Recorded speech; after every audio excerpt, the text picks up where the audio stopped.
दूसरे पक्ष को सुनो, इसके बारे में हम चर्चा कर चुके हैं पिछले सेशन में। अब केवल यहाँ एक चर्चा केवल करनी है, इसके अपवाद क्या है, दूसरे पक्ष को सुनो को अपवाद क्या है, किन परिस्थितियों में दूसरे पक्ष को सुने उसको दंडित किया जा सकता है, उसके खिलाफ दंड दिया जा सकता है, उसको पद से हटाया जा सकता है, पदच्युत किया जा सकता है, अवनत किया जा सकता है। तो कौन सी परिस्थितियां होती हैं जिसमें सुनवाई के अधिकार की आवश्यकता नहीं? तो इसके अपवाद हैं जब कार्य न्यायिक नहीं है, कोई कार्य जहां प्रशासनिक है, न्यायिक नहीं है, तो वहां राइट ऑफ हियरिंग का अधिकार समाप्त हो जाता है। तो प्रशासनिक कृत्य में राइट ऑफ हियरिंग लागू नहीं होता। जहां संबंधित अभिकरण जो है कि कार्य उसके प्रशासनिक है, तो वहां भी जो है ये लागू नहीं होता। जहां नोटिस देने या उसको सुनवाई का अवसर देने के विलंब होगा और वहां कार्यवाही नहीं हो पाएगी, तो उन स्थितियों में भी कोई कार्रवाई करने के पहले वो उसको सुनने के अवसर, उसको जांच का अवसर, उसको नोटिस का अवसर, इंफॉर्मेशन का अवसर वो समाप्त कर दिया जाता है। जैसे कोई दंगा या बलवा होना है, तो इसमें यदि नोटिस जारी की जाएगी और उसको सुनवाई का अवसर दिया जाएगा, बलवा ना करो, ऐसा ना करो, ऐसा करो, तो बलवा कर रहा है, तो वहां ये आप प्रभावित हो जाएगी, वहां प्रक्रिया विफल हो जाएगी, तो वहां आवश्यकता नहीं। त्वरित कार्यवाही में, जहां कार्यवाही त्वरित करनी है, तुरंत करनी है, तो वहां काज आप नोटिस, तो इंफॉर्मेशन पहले, उसको सुनवाई का अवसर, जांच किया जाए, इसकी कोई आवश्यकता नहीं। तो वहां जैसे कोई जर्जर मकान को गिराना है, तो उसमें वो कार्यवाही, उनको जांच सुनवाई का अवसर पूरी आवश्यकता नहीं। कोई ऐसा व्यापार उसने कर दिया जो घातक है जनता के लिए, तो उसको जो है तत्काल रोका जा सकता है। उसमें सुनवाई के अवसर के उसके खिलाफ कार्रवाई करने के पूर्व उसको नोटिस दिया जाए, उसको सुनवाई का अवसर दिया जाए, ऐसा प्रावधान नहीं। जहां प्रकटीकरण जो है, जो जांच की गई, गोपनीय जांच की गई है, उसका प्रकट करना वो लोकनीति के विरुद्ध, जनहित के विरुद्ध होगा, तो वहां भी राइट ऑफ हियरिंग का अवसर समाप्त हो जाता है। राइट ऑफ हियरिंग वहां अवसर देने की आवश्यकता नहीं है और नेशनल जस्टिस का भले वायलेशन है। जहां कोई जांच गोपनीय है, गोपनीय जांच के आधार पर कोई कार्रवाई की जानी, और वो जांच जो है गोपनीय है, उसको प्रकटीकरण उसका नहीं किया जा सकता, लोकहित में, देश हित में, जनता के हित में, तो उन स्थितियों में भी राइट ऑफ हियरिंग का अवसर समाप्त हो जाता है। तो एक बहुत ही महत्वपूर्ण वादा है माननीय सर्वोच्च न्यायालय का, ऑनरेबल सुप्रीम कोर्ट, भारत संघ यानी यूनियन ऑफ इंडिया बनाम Tulsi Ram Patel, AIR 1985, supreme court, page 1416। इस मामले में तुलसीराम पटेल और अन्य जो लोग थे वो सेंट्रल इंडस्ट्रियल सिक्योरिटी फोर्स में तैनात थे, और ये फोर्स जो है बोकारो स्थित एक स्टील कारखाने में नियुक्त थे, ये लोग नियुक्त थे। इन लोगों ने, तुलसीराम पटेल आदि ने अनुशासनहीनता की हदें पार कर दी, वहां हड़ताल किया, उच्च अधिकारियों का घेराव किया, भूख हड़ताल की, धरना प्रदर्शन किया, अधिकारियों के आदेशों के खुल्लम खुल्ला अवहेलना किया और हिंसात्मक कार्य किए, तोड़फोड़ किए, उच्च अधिकारियों को धमकी दी, उनको डराया गया, गंदी गंदी गालियां दी गई, उत्तेजनात्मक नारेबाजियां की गई। स्थिति इतनी बिगड़ गई स्थिति कि सेना बुलानी पड़ी। तो सेना के आने पर सेना और उन फोर्सों में जमकर युद्ध हुआ, जमकर लड़ाई हुई। इसके बाद तुलसीराम पटेल आज जो इंडस्ट्रियल सिक्योरिटी फोर्स थे, सेंट्रल सिक्योरिटी फोर्स थे, इन लोगों को आरोपित किया गया और इनकी सेवाएं समाप्त कर दी, बिना किसी शोकाज नोटिस की सेवा समाप्त कर दी। तो तुलसीराम पटेल और जो अन्य लोग थे वो कोर्ट गए। कोर्ट में अपनी दलील ये रखा कि नेचुरल जस्टिस का वायलेशन हुआ, नैसर्गिक न्याय के सिद्धांत की अवहेलना हुई, राइट ऑफ हियरिंग की अवहेलना हुई, क्योंकि दूसरे पक्ष को भी सुनो। हमको पदच्युत करते, कोई कार्यवाही करते तो उनको पहले सुनना चाहिए था, हमको हमारी बात सुनकर कोई कार्रवाई करनी चाहिए थी। ऐसा नहीं किया, इसलिए आदेश भारत सरकार का आदेश गलत है।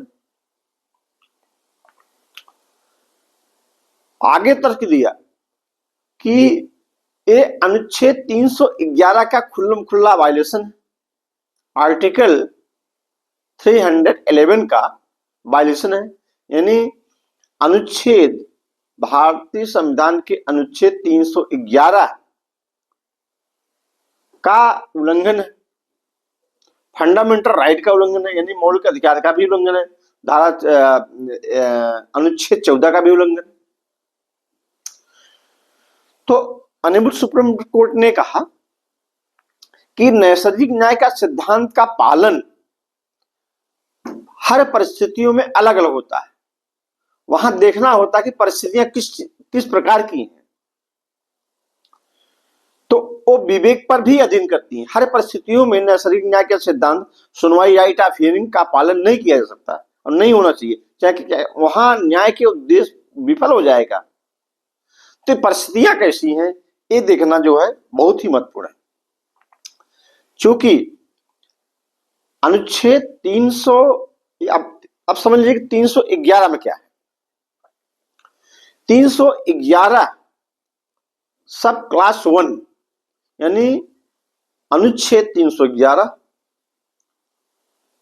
उपधारा 1 में यह प्रावधान है कि कोई भी, जहां कोई व्यक्ति संघ सेवा का, राज्य सिविल सेवा, जहां कोई व्यक्ति संघ सेवा का या सिविल सेवा का या अखिल भारतीय सिविल सेवा का कोई सदस्य है, संघ का, राज्य का या अखिल भारतीय सिविल सेवा का कोई सदस्य जहां है, किसी पद पर नियुक्त हुआ है या कोई पद धारण करता है, तो उसको जो है उसके अधीनस्थ पदाधिकारी द्वारा, उसके अधीनस्थ प्राधिकारियों द्वारा उसको जो है टर्मिनेट नहीं किया जाए, उसको पदच्युत नहीं किया जाएगा या उसको अवनत नहीं किया जा सकता है। उस रैंक के नीचे जो है उसको नहीं किया जा सकता है। जो प्राधिकारी जिस पद पर है उससे अधीनस्थ कोई प्राधिकारी, यानी उससे छोटा कोई प्राधिकारी। 311 सब क्लास में है। सब क्लास 2 में है कि किसी भी संघ सेवा के सदस्य, राज्य सेवा के लोक सेवा के सदस्य या अखिल भारतीय लोक सेवा के सदस्य जो पद धारण करते हैं या उस पद पे आसीन है, उनको जो है उनके खिलाफ कोई कार्रवाई करने के पहले उनको सुना जाएगा।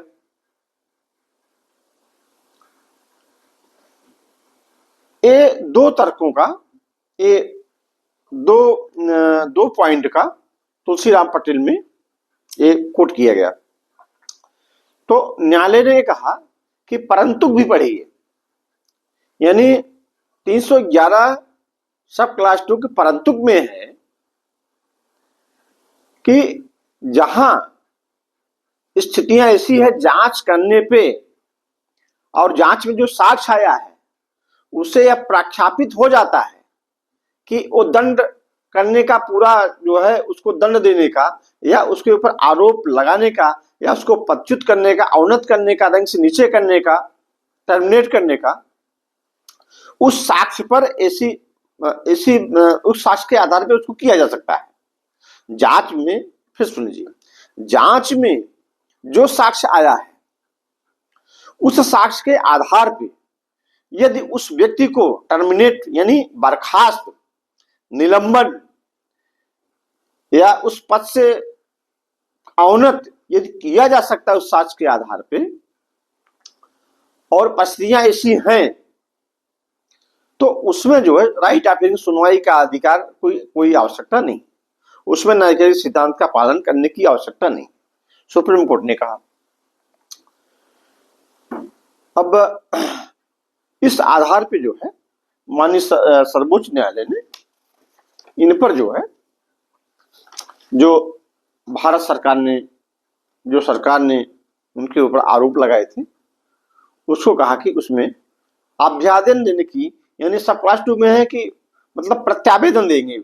यदि कोई आरोप लगा है तो उनको सुनवाई का अवसर, यानी प्रत्यावेदन का अवसर देके सुनवाई करेंगे। तो उन्होंने कहा प्रत्यावेदन की कोई आवश्यकता नहीं, जहां परिस्थितियां ऐसी हो जाए कि उस जो साक्ष्य, जांच में जो साक्ष्य आया उस आधार पर उनको ऊपर उसको आरोपित किया जा सकता है, उसको दंडित किया जा सकता है, तो इस आधार पे जो है वो उनको प्रत्यावेदन देने की या उनके प्रत्यावेदन पर विचार करने की के लिए समय देने की कोई आवश्यकता नहीं, क्योंकि इसमें नेशनल जस्टिस का वायलेशन नहीं होता है।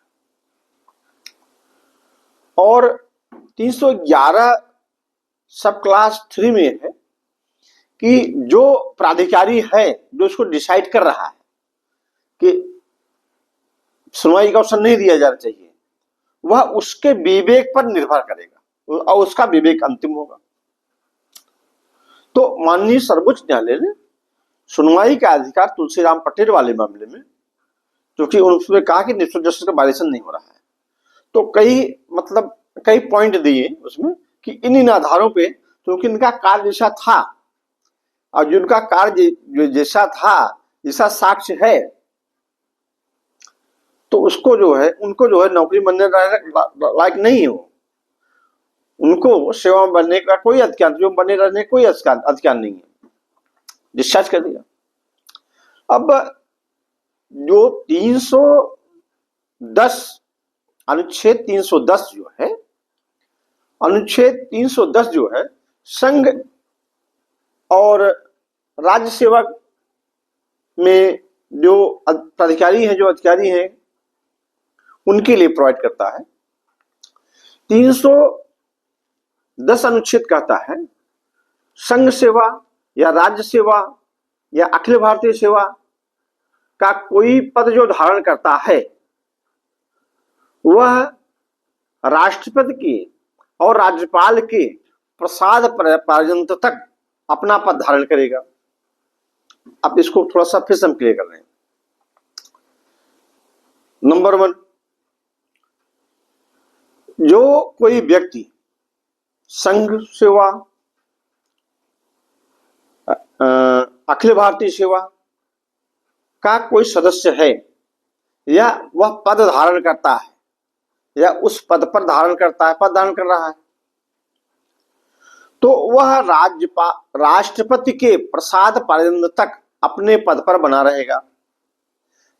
यदि उसमें जो है अन्यथा ऐसा उस नियम में, उस एक्ट में, उसमें कुछ उपबंधित नहीं है ऐसा कि इतना पद धारण करेगा। जैसे मान लीजिए कोई आईएएस अफसर नियुक्त किया गया, आईएएस अफसर लोक सेवक है, नियुक्त किया गया, तो उसकी मान लीजिए 62 साल या 60 साल पे उसको रिटायर होना है, सेवानिवृत्त होना है, तो वो उस समय रिटायर होगा, निवृत्त होगा। लेकिन इसके पहले भी यदि राष्ट्रपति चाहे तो उनको जो है हटा सकता है।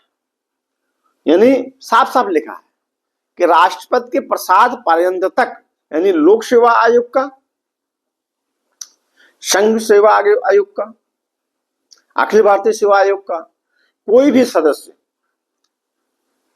राष्ट्रपति के प्रसाद पर्यंत तक और राज्य सेवा का कोई सदस्य राज्यपाल के प्रसाद पर्यंत तक अपने पद पर बना रहेगा, यदि जैसा उपबंधित इस नियम में है कि सेवानिवृत्त की उम्र क्या होगी, सेवानिवृत्त की आयु जो भी हो उस समय रिटायर होगा। लेकिन इससे पहले भी वो हो सकता है रिटायर, पदच्युत किया जा सकता है, अवनीत किया जा सकता है, पद से हटाया जा सकता है। डिसमिसल, रिमूवल और रिड्यूस ऑफ रैंक, ये तीनों किए जा सकते हैं। तो इसमें जो प्रसाद पर्यंत लिखा गया है, प्रसाद पर्यंत, क्योंकि राष्ट्रपति और राज्यपाल तो स्वयं कार्य करता है, इसको मंत्रणा देने के लिए मंत्रिपरिषद होती है, मंत्रिपरिषद के सलाह पे कार्य करता है। तो सरकार को अपना शासन चलाने के लिए कितना हम शक्ति दें और शक्ति को कब विड्रॉ कर लें, किस प्रकार हमारा शासन चले, देश चले, राज्य चले, तो उस प्रकार की शक्ति अधिरोपित करते हैं उस पर। अब यदि राज्य सेवा का है कोई सदस्य और तो राज्यपाल के प्रसाद पर्यंत तक रहेगा, और राज्यपाल के प्रसाद पर्यंत तक मतलब मंत्रिपरिषद, राज्य मंत्रिपरिषद जो लिखित करेगी, मंत्रणा करेगी, जो लिखित रूप में देगी, जो लिखित सलाह देगी, उसी के आधार पे करेगा। जबकि उनकी उम्र जो है, अपने सेवानिवृत्त की उम्र जो है 62 या 65 या 63 जो भी हो, हर जगह अलग अलग है, तो उस तक तब तक वो अपने पद पर बने रहेंगे। लेकिन यदि राष्ट्रपति या राज्यपाल चाहे तो उनको इसके पहले भी उनको पद से हटा सकता है, अवनत कर सकता है या रिमूवल कर सकता है। तो ये प्रसाद पर्यंत है, प्रसाद पर्यंत उनकी कृपा पात्र है जब तक वो चाहेंगे।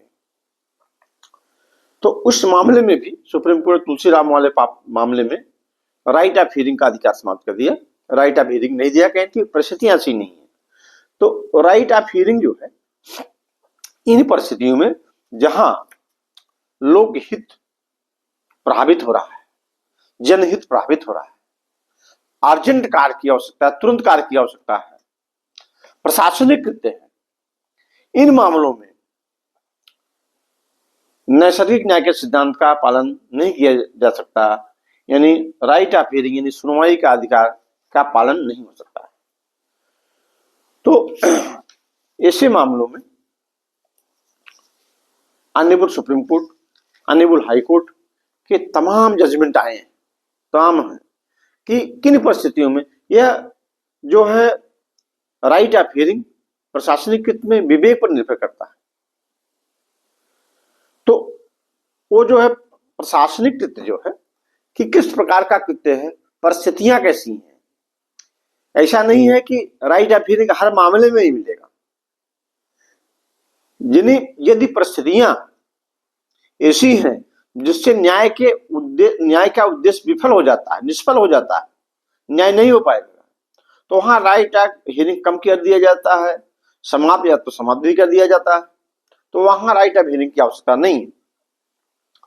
तो ऐसे मामलों में जहां पर लोकहित, लोकविरुद्ध, अर्जेंट मामले, प्रशासनिक मामले, जो न्यायिक मामले नहीं है, या तुलसीराम पटेल वाले ही मामले में कि वहां जो है नैसर्गिक न्याय के सिद्धांत का पालन बिल्कुल नहीं किया जाना चाहिए था और नहीं किया गया, सुप्रीम कोर्ट ने उसको वैध माना, अब भारत सरकार के निर्णय को उचित समझा। तो कहीं कहीं राइट ऑफ हियरिंग यानी सुनवाई का अधिकार दिया जाना चाहिए, कहीं कहीं नहीं दिया जाना चाहिए। इसका निर्णय हम इस पर विवेचना जो है हम बहुत विस्तृत रूप में 3-4 भागों में कर चुके हैं और पर्याप्त सुनवाई के बारे में, अपर्याप्त सुनवाई के बारे में ये सारी चर्चा कर चुके हैं। ये जो है लगभग जो है ये पीसीएस और आईएएस में आता है, ये सब प्रश्न आते हैं।